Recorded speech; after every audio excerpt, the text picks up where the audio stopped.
A proposição 2 dessa aula 19, ela fala isso aí, ó. Por um ponto fora de um plano, passa um único plano paralelo ao plano dado. Então, digamos que o plano em questão, o plano dado é o plano alfa, e aí eu tenho um ponto P fora do plano alfa, e a gente quer mostrar que existe um plano beta paralelo a alfa que passa por P. Mas além disso, a gente quer mostrar que esse plano é único. Então vamos aos poucos, né? Primeiro mostrar a existência. De novo, estou fazendo um esquema. O que é feito no material, no módulo lá, tá bem feito, e eu recomendo a leitura para os detalhes mais cuidadosos aí. Então, de início eu posso pensar, eu preciso determinar um plano. O que determina um plano? Eu preciso de 3 pontos não colineares, ou eu posso ter um par de retas paralelas, ou eu posso ter um par de retas concorrentes. São coisas que determinam um plano, né? Então, vamos lá. Se eu considero, vou tentar essa terceira opção aí. Então, eu posso tomar 2 retas concorrentes no plano alfa dado, certo? Chamo de R e S. E eu sei que existem, e aí eu tomo uma reta paralela a R por P e uma paralela a S por P. O plano beta ainda não está definido, tá? Então, vou fazer aqui uma... Eu imagino que pega eu fui lá e peguei uma paralela a R por P, e agora eu vou pegar uma paralela a S por P. Ok? São 2 retas concorrentes. Vou chamar de R' a paralela a R e S' a paralela a S. Tá, então uma proposição que a gente justificou antes, né, acho que na aula passada, diz que determina um plano, né? Se você tem 2 retas concorrentes, elas determinam um único plano. Então essas 2 retas concorrentes determinam um único plano que eu vou chamar de beta. Pronto, essa foi então a parte da existência, já foi bem simples, né? Você construiu o plano, tá vendo? Quando eu falo para mostrar que existe, né? O plano, você constrói o plano. Agora a unicidade é um pouco mais, não é tão delicada, mas bem, é um pouco mais estranho. Eu vou passar para essa figura aqui, que é a seguinte: supõe que você tenha 2 planos, 2 planos agora, tá vendo? Por isso que ficou essa figura estranha, porque eu quero levar a uma contradição, quero mostrar que isso aqui não pode acontecer. Então seja um beta e beta', 2 planos paralelos a alfa por P. Ah, mas beta não parece paralelo. Pois é, por isso, porque não dá, na verdade não existe, só existe um. Só que para a gente provar, vamos supor que existem 2. Mesmo que pareça uma coisa bem estranha assim, a gente supõe que tem 2 para ver se isso leva a uma contradição. Então seja um beta e beta', planos paralelos a alfa, passando ambos pelo ponto P. Então, como beta e beta' são planos, estou supondo, planos diferentes, que se intersectam num ponto, eles têm que se intersectar numa reta que eu vou chamar de T. Tá bem? Então, a gente quer ver se isso leva a uma contradição. Para achar uma contradição, a maneira que o autor do livro escolheu fazer foi a seguinte: considera uma reta C em alfa, uma reta C não paralela a T, tá? Considera uma reta C em alfa não paralela a T. Então, a gente sabe que por uma reta e um ponto fora dela, digamos o ponto P, passa um único plano. Então eu posso definir o plano gama, que é definido por P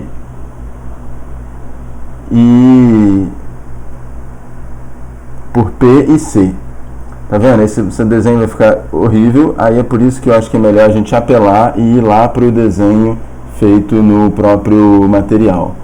Que aqui ele teria que fazer uma reta, as retas de interseção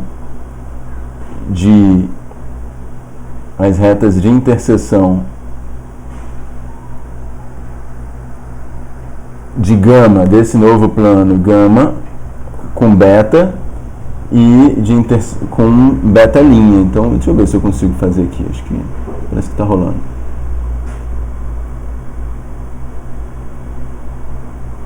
aí. Tá? Então eu posso chamar essas retas, sei lá, de U e U', tá bom? São as retas de interseção de gama, do plano gama, determinado por C e P, com, respectivamente, os planos beta e beta'. Na verdade, acho que o bacana seria chamar esse aqui de U em beta e U' em beta'. Tá bom? São as duas retas. Aí agora, por que isso é importante? Por que a gente está fazendo essa construção? Bem, eu quero levar uma contradição, eu quero mostrar que isso não dá para acontecer. Bem, a contradição é que tanto U tem que ser paralela a C e U' também tem que ser paralela a C. E ambas passam, mas P pertence tanto a U interseção U', pertence tanto a U quanto U'. E aí isso leva a uma contradição, né? Isso é uma contradição. Por quê? Porque uma contradição simplesmente porque, por dado uma reta e um ponto fora dela, existe uma única paralela a C passando por P. Agora você vai falar assim, tá, mas peraí, você não justificou, você não explicou por que U é paralela a C, por exemplo. Bem, U é paralela a C porque elas são coplanares, certo? São coplanares, porque ambos estão no plano gama, então U e C são coplanares, né? Ambos estão em gama, né? E além disso, a gente sabe que U e C não se intersectam, né? U interseção C é vazio. Por quê? Bem, porque o plano beta é paralelo a alfa, então se U intersecta C, né, um eventual ponto de interseção de U e C seria também um ponto de interseção de alfa e beta, mas então isso iria contradizer o paralelismo entre alfa e beta. E o mesmo argumento, né, argumentos inteiramente análogos, certo? Trocando U por U', garante que U' é paralelo a C. Certo? Então isso leva a uma contradição. Esse é o que está feito lá no módulo, com muito mais cuidado e muito mais detalhes do que eu fiz aqui. Então, é essa a ideia da demonstração. Vamos voltar para o PDF do material. Então, aqui, ó. Aqui está a proposição no material, você deve ter lido aí, não sei se você teve dificuldade para entender. Ele põe mais detalhes e eu fiz a construção bem parecida com o que ele fez mesmo, certo? Não fiquei inventando nenhuma moda aqui. Tá? Vê aí, se você achar que eu fiz alguma coisa errada, que eu esqueci de algum detalhe importante, deixa o seu comentário aí. Bem, aí agora tem as proposições 3 e 4. A proposição 3 tem uma demonstração aí, eu não quero gastar tanto tempo com isso aqui. São coisas intuitivas, mas que ele decidiu justificar. Se uma reta corta um de dois planos paralelos, então também corta o outro. Ela justificou isso aí. E esse aqui ele não justificou, que se um plano corta uma de duas retas paralelas, então também corta a outra. A justificativa também é simples, eu fiz ela aqui, não sei se vale a pena, acho que não vale a pena ficar gastando tempo de vocês. Tentem fazer, se não conseguir, me avisa que eu posso fazer para vocês. Agora, na sequência, essa proposição é feita a construção aqui de um plano, né, dadas duas retas reversas, ele constrói um par de planos alfa e beta que são paralelos e cada um contém do par de retas reversas. Uma das retas do par de retas reversas. Como é que ele faz? Toma um ponto... Desculpa, a imagem tem que estar aqui. A construção dele foi a seguinte: seja R e S as retas reversas, ainda não tem o planos alfa, beta, R', S', não tem nada disso, a gente está construindo. Toma A um ponto qualquer em R e toma B um ponto qualquer em S. E aí ele faz o seguinte, toma R', uma paralela a S por A. Seja S', uma paralela a R por B.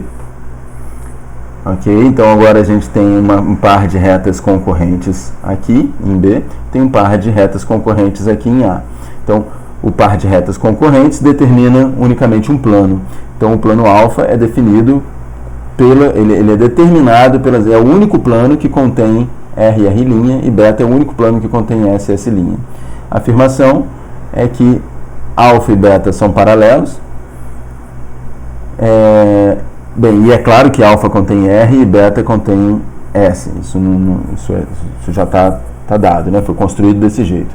Agora, por que eles são paralelos? Vamos lá. Alfa e beta são paralelos porque pela proposição que a gente justificou aqui, né? Acho que foi a proposição 1. Ó, S é paralela a R'. E S não está contido no plano alfa. Por exemplo, A não... Perdão, B não é um ponto de alfa. Então, S não pode estar contido no plano alfa. Se S estivesse contido no plano alfa, R e S seriam coplanares, não seriam reversas. E se então S não está contido em alfa, mas é paralelo a uma reta de alfa, então S é paralela a alfa. Achou estranho isso? Isso foi uma proposição, se não me engano, 4 e 5, tem 2 proposições da aula 18. Então é por isso que eu falo, tem que memorizar os resultados, porque a matemática muitas vezes ela é construtiva, né? A gente apoia um resultado sobre anteriores, então se você não tiver os anteriores ainda frescos na cabeça, você vai ter dificuldade com esses aqui. Mas então S é paralela a R', e como S não está contida no plano alfa, S é paralela ao plano alfa. S' também não está contida em alfa, mas é paralela a uma reta de alfa. Então S' é paralela ao plano alfa. Então, se beta contém um par de retas concorrentes, lembra que essa parte de concorrentes é importante, que são paralelas a alfa, então beta é paralela a alfa. Né? Essa foi, acho que, a proposição 1 da aula 19. Então, pronto, estão provado que os planos alfa e beta são paralelos, um contém R, outro contém S. E aí começa a parte métrica, que eu já até fiz essa justificativa aqui da proposição 6 no vídeo de abertura da aula, né? É bem simples, mostra que isso aqui é um paralelogramo e tal. A proposição 7... eu não vou fazer ela com vocês aqui, porque esse vídeo já está mais longo do que eu gostaria, mas tem um ponto que eu gostaria de observar. Ele quer mostrar aqui, para facilitar o entendimento, faremos a prova para o caso particular, onde os polígonos são pentágonos. Eu estou imaginando que você já leu isso aqui, já tentou entender, né? Por isso que, senão a coisa fica realmente confusa para você. Mas aqui então ele está aqui, na figura ele pega um pentágono e define um pentágono a partir da interseção de paralelas a essa reta R aqui, pelos vértices do pentágono, ele toma as interseções dessas paralelas com o plano beta. Definir os vértices do outro pentágono lá, ele quer mostrar que esses dois pentágonos são são congruentes. Um fato que ele está usando, sem falar aqui, é que dois polígonos são congruentes quando ele tem lados correspondentes congruentes. Então, no caso A1, A2 tem o mesmo comprimento que A1', A2', isso ele mostra usando congruência de triângulos. Então, todos os lados são iguais, mas isso não basta. Você precisa... Aí ele faz também, por exemplo, que A1, A3 linha, né, é congruente a A1, A3. Por que precisa disso? Porque dessas congruências, se você fizer todas as congruências de triângulos, né, esse triângulo congruente a esse aqui congruente a esse aqui, e esse congruente a esse, no caso do pentágono, você vai obter congruência de ângulos também. Então, dois polígonos são congruentes quando ele tem os lados correspondentes de comprimentos iguais e os ângulos correspondentes iguais também. Certo? É isso que está implícito aí. Eu recomendo a leitura, façam os exercícios e coloquem suas dúvidas e vamos discutir lá naquele grupo de WhatsApp, tá bom? É isso que eu gostaria de falar nessa aula. Até mais!